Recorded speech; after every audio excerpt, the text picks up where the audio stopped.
Chers auditeurs de Maslin TV, bienvenue sur votre chaîne de prédilection.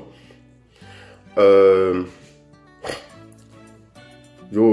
vous propose aussi d'abonner la chaîne, ceux qui n'ont pas encore abonné, car en abonnant la chaîne, vous aurez la chance de nous suivre de manière régulière. Nous continuons avec notre sujet, les mafias, les pères de la mafia et des fraudes électorales en Amérique. Au titre précédent, nous avions pris le soin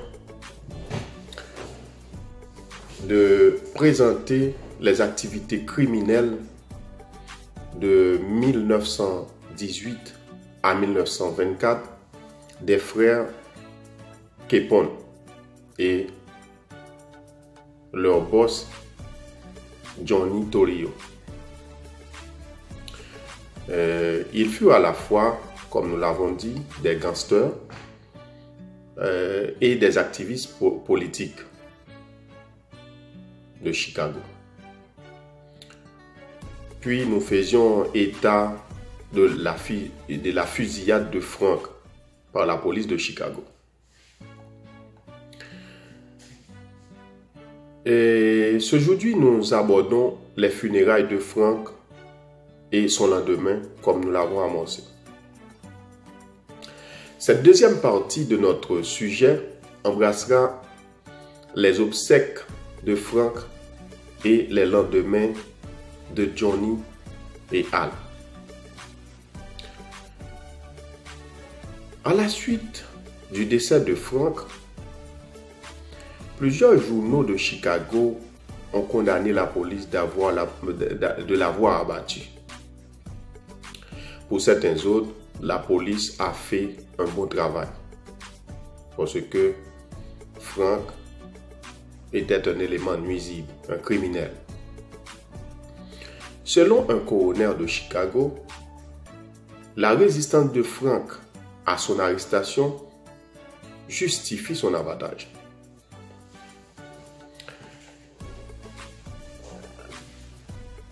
À la forme de l'enterrement d'un empereur, on a célébré les funérailles de Frank le 4 avril 1924. Des bouquets luxueux de fleurs sont déposés sur son cercueil.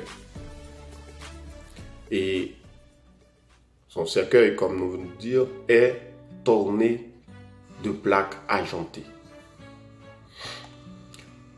En vue de passer en risible son adversaire, ou du moins leur gang adversaire, nous voulons parler de Mob Northside.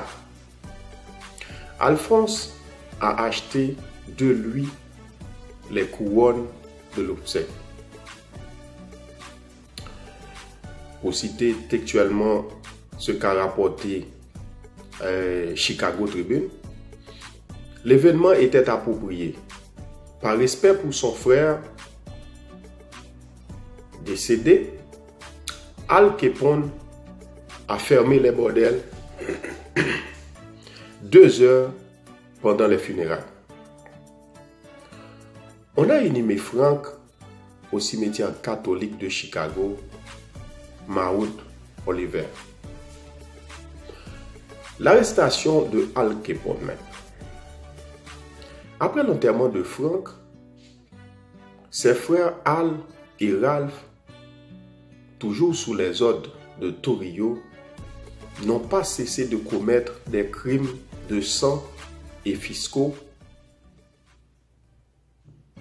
Aussi arrivait-il que le 6 octobre 1931, sous des dispositifs de sécurité très musclés et plus musclés qu'à l'ordinaire, 14 détectives conduisaient Alphonse au palais de justice.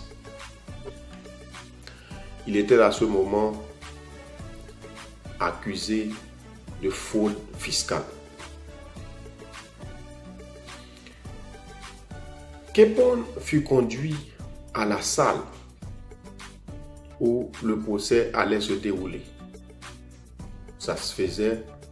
Alors le procès allait se dérouler par un tunnel, puis par un montage. Pendant sa période de détention, Al a corrompu les juges. Bon, alors, ne disons pas les juges, disons bien bon nombre de juges et les jurys. Il a corrompu des policiers en vue d'avoir un jugement en sa faveur. Le 17 octobre 1931, après 9 heures de débat et de délibération, le juge Wilkerson ordonnait une peine de 11 ans d'emprisonnement, de 50 000 $ d'amende et de 30 000 $ de frais à Alphonse. Cette décision étonnait Alphonse et étonnait les conservateurs, parce que Alphonse pensait à les pouvoirs, il pensait qu'il avait le pouvoir de gagner le jugement avec la corruption qu'il a fait des jurys. Mais malheureusement, le juge Wilkerson a changé les jurys.